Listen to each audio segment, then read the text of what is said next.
नमस्कार। तर खूप दिवसांनी आज व्हिडिओ टाकले आणि काय टाकायचं तर म्हटलं चला आता काहीतरी वेगळं बनवायचं। तर मॅगी आपण नेहमीच खातो पण अशा पद्धतीने मॅगी एकदा नक्की ट्राय करून पहा। तर इथे मी मॅगी साठी ना पहिले पाणी घेतलेलं आहे आणि ते पाणी गरम करायला ठेवलं। पाणी उकळेपर्यंत ना इथे मी भाज्या कापून घेतलेल्या आहे, ज्यामध्ये बटाटा, गाजर, शिमला मिरची आणि थोडे मटार।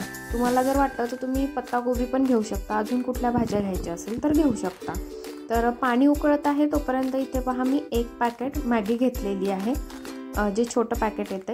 आणि ती मॅगी त्यातला जो मसाला आहे आपल्याला तो वेगळा ठेवायचा आहे। आणि ही जी मॅगी आहे याला मी थोडं असं तोडून घेते, जेणेकरून व्यवस्थित आपल्याला मॅगी बनवता येईल। नाहीतर मग जास्त लांब झाली की खायला प्रॉब्लेम होतो, त्यामुळे थोडं मी अर्धा असा तुकडा करून घेतलेला आहे।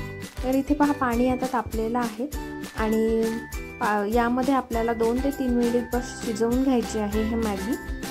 फक्त मॅगी शिजवायची आहे, बाकी काहीच करायचं नाही आहे। पाण्यामध्ये असं शिजवून घ्यायचं आहे आणि काट्याचा चमचा यूज करायचा आहे, जेणेकरून व्यवस्थित त्या मॅगी जी आहे ती व्यवस्थित आपल्याला मिक्स करता येईल। तर इथे पहा एक उकळी आलेली आहे आणि मॅगी छान शिजते आहे, तर त्याला थोडं सेपरेट करून घ्यायचं आहे।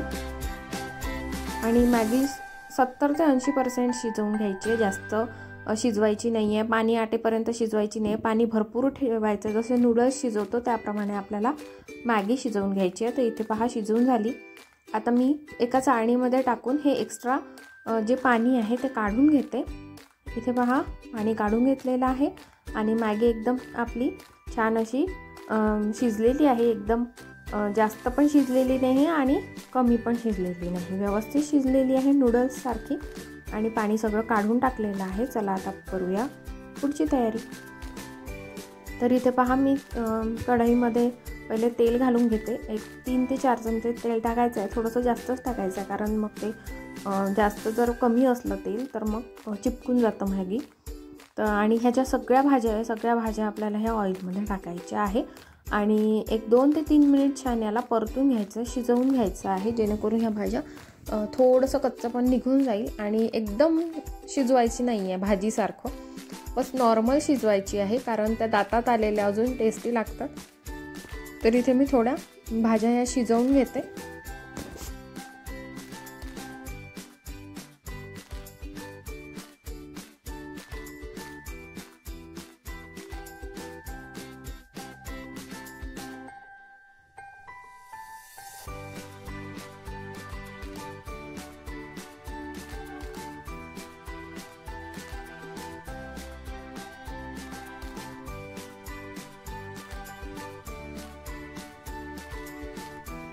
तर इथे भाज्या शिजून झालेल्या आहे आणि खूप सुंदर असा रंग दिसतोय, रेड, ग्रीन आणि व्हाईट असा बटाट्याचा पण एक कलर आलेला आहे।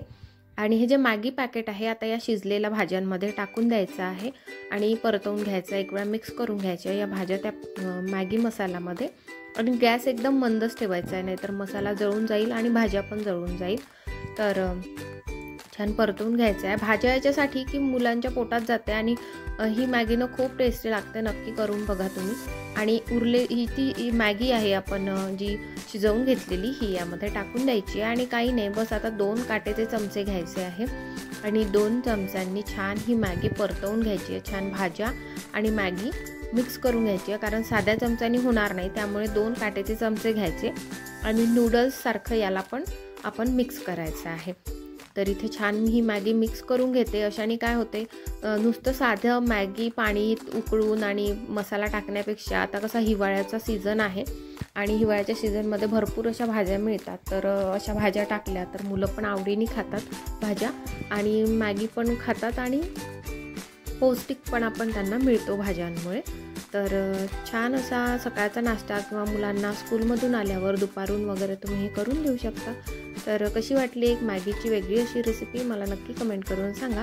पाहत राहा इझी कुकिंग विथ सुप्रिया। चला आता मी मॅगी सर्व करून टाकते आणि तुम्ही आता चॅनलला सबस्क्राईब करा जर नवीन असेल चॅनलवर तर, आणि व्हिडिओ पाहत असाल तर प्लीज लाईक करा आणि शेअर करायला विसरू नका।